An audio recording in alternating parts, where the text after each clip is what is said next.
She told her best friend I was just a temporary guy she was settling for. So I left without a word and let her watch me build a life she'll never belong to. I never thought I'd be writing about something like this, but here I am, at 35, trying to make sense of what happened over the past few days. My entire world flipped upside down in just a few hours, and I still struggle to believe that everything turned out this way. I'm a pediatrician, which is how I met my girlfriend 3 years ago. She had brought in her younger sister for a checkup, and what was meant to be a quick appointment turned into an hour-long conversation. She was new to Seattle, just getting her bearings, and somehow we just clicked instantly. Before I met her, I was the kind of guy who couldn't seem to settle down. My friends had long given up on setting me up, and I was beginning to think that maybe the single life was just meant for me. But she was different. She had a kind of energy that drew people in, and before I realized it, I was head over heels in love with her. She was finishing up her MBA when we met, and about a year ago we moved in together. Money wasn't a concern since my medical practice was thriving, so I encouraged her to take her time finding a job that truly matched her goals. I didn't want her to stress about bills or rent. I just wanted her to focus on building her career. Everything was nearly perfect between us, except for one small shadow hanging over our relationship: her childhood friend, Mark.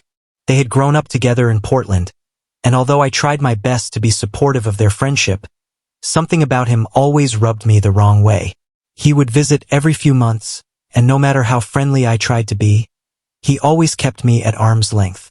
My girlfriend told me he was just protective, but it felt more like he wished I wasn't around. Then last Monday everything changed. She called me with exciting news. She'd finally landed the marketing job she'd been interviewing for. I was thrilled for her and decided to surprise her with her favorite Thai food, a bottle of wine, and a silver elephant charm bracelet she'd once adored at a local market. I entered the house quietly through the garage to retrieve the bracelet from my workshop. That's when I heard her laughing upstairs. She was on the phone, and normally I wouldn't eavesdrop, but her laughter was so joyful that I paused for a moment. Then I heard the name Mark, and my heart sank. She was mocking me, not just light-hearted jokes, but cruel, deeply personal insults about our relationship, our private life, and even my intelligence. She referred to me as cute but simple, comparing me unfavorably to her exes. The words pierced through me like a knife. I left quietly without saying a word and drove to a nearby park where I sat for hours.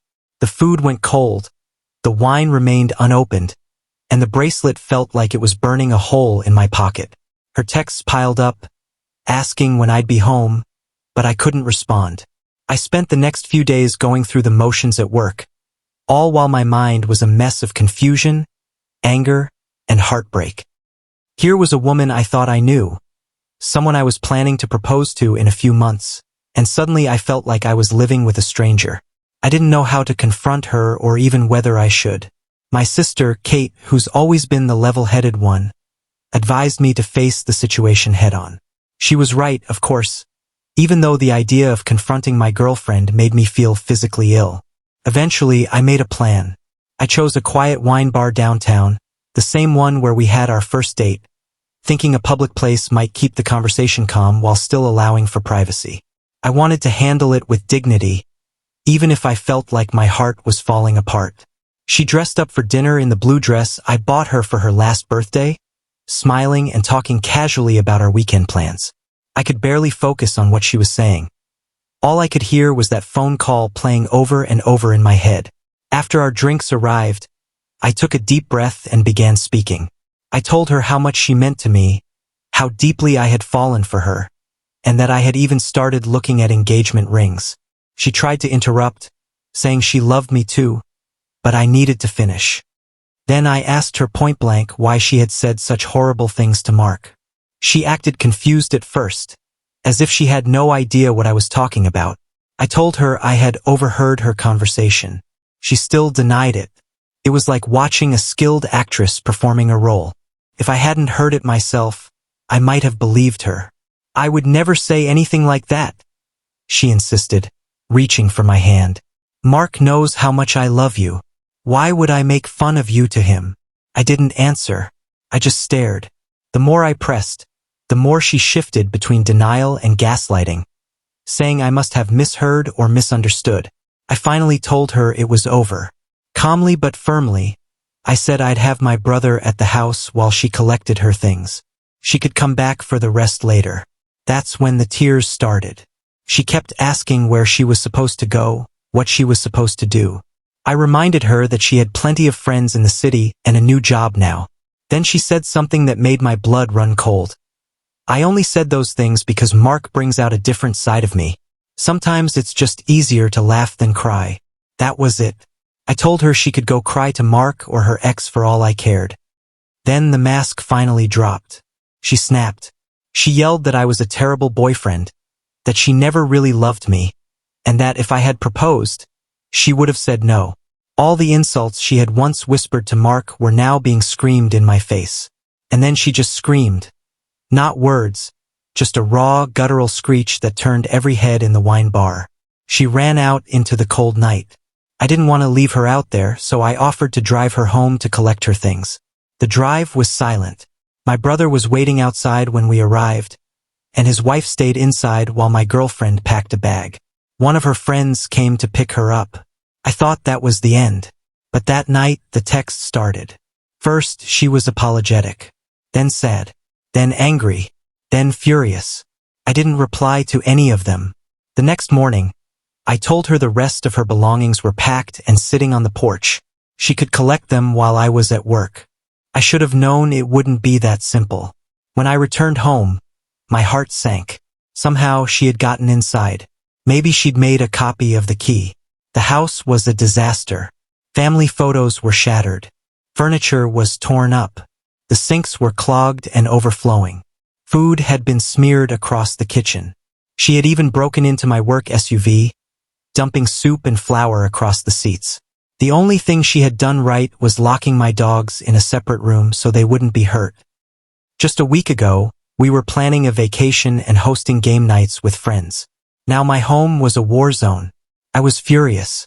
So furious that I did something petty. I ordered dozens of tiny carrot packages to be delivered to her friend's address. A dumb, childish move, but after what she had done, I felt I deserved one small act of revenge. She responded with more angry texts. I blocked her number. I filed a police report, but they said without direct evidence, it would be hard to press charges. My insurance would cover most of the damage, but that wasn't the point. The real damage was emotional.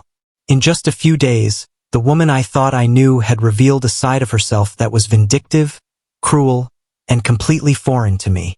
It's been several days now, and I'm starting to reflect. My friends keep telling me I dodged a bullet, and I know they're right, but it still hurts. When you spend 3 years building a life with someone, it's not easy to let go. I've been replaying our relationship in my mind, wondering if there were signs I missed. I work long hours as a pediatrician, and sometimes I'd bring that stress home. We had fights about it. She'd tell me she felt like my job always came first. I tried to change, tried to be more present. But even with all that, I don't think I was a bad partner. I supported her dreams, paid our bills, gave her space to grow. Yesterday, my friend Tom helped me clean up the house. He told me that his wife had always thought something was off about my girlfriend's friendship with Mark. She noticed how Mark would make subtle jabs at me, and my girlfriend would laugh instead of defending me. Maybe everyone else saw it coming before I did. The worst part isn't even the damage to my property or the public embarrassment. It's the betrayal. It's realizing that someone you loved so deeply could be living a double life. Supportive to your face, cruel behind your back. I've been going through photos, memories, trying to figure out if anything was real. My sister told me I have to stop. That some people are just really good at pretending. She's right. Kate's always right. She reminded me that someone who truly loves you would never humiliate you to others. Especially not to someone who clearly wanted to replace you.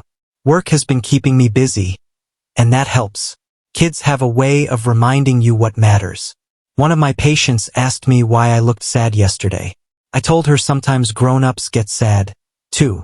She gave me a sticker from her collection, saying it always makes her feel better. And you know what? It helped. I smiled for the first time in days. This whole experience has shaken my faith, not in myself, but in my judgment. How did I miss this? How did I not see what was happening right in front of me? My brother told me I can't let one person's betrayal turn me bitter. And he's right. I've started clearing out the house, getting rid of anything that reminds me of her. Coffee mugs, photos, old receipts. Every little bit feels like a small step toward healing.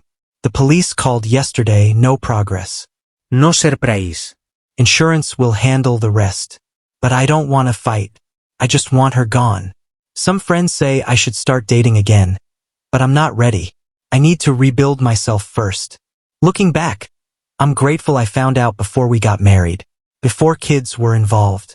My house and car can be repaired. My trust will take longer, but I'll get there. I deserve a partner who builds me up, not tears me down. And one day I'll find that. For now, I'm taking it one day at a time. Thank you for watching. If you enjoyed this story, please hit that subscribe button. Don't forget to give it a thumbs up and share it with anyone who might relate.